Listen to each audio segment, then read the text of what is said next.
Binangonan girls, yeah masyadong palaban.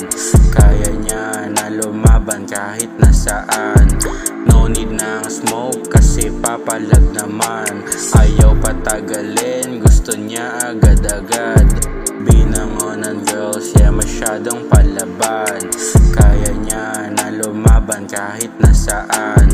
No need ng smoke kasi papalag naman.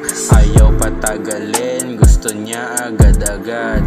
Naturang surroundings kaya alam ko na chill. Hindi ko in-expect kahit man lang na feel. Pagkasabit ng night yung pinsan ko may binulong. Trip daw ako ng kaibigan niyang tagaron. So I said bakit siya nahihiya.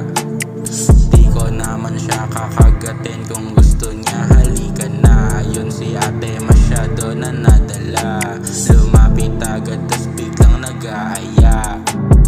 Play safe dun kami sa kwarto niya. Romekta inabutan ko siya pero ayaw niya daw ng tama. Sa isip-isip ko baka siya ay nahihiya lang. Ayos lang yan, wala naman tong sa pilitan. Binangonan girls, yeah masyadong palaban.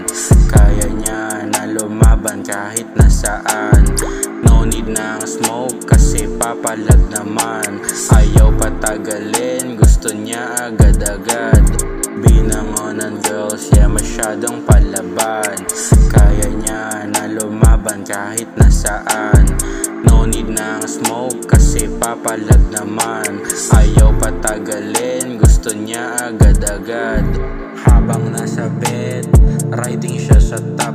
Lagitan puro sweat, ayaw pa mag-stop.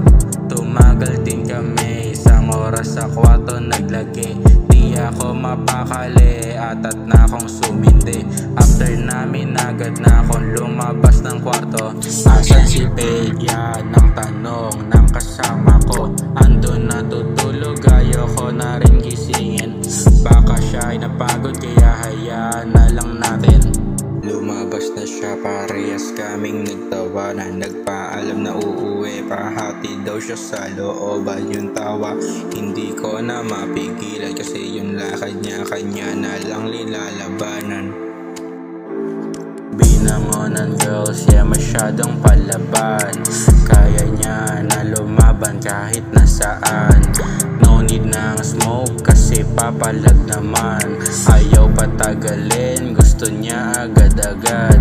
Binangonan girls, yeah masyadong palaban. Kaya niya na lumaban kahit nasaan. No need ng smoke kasi papalag naman. Ayaw patagalin, gusto niya agad-agad.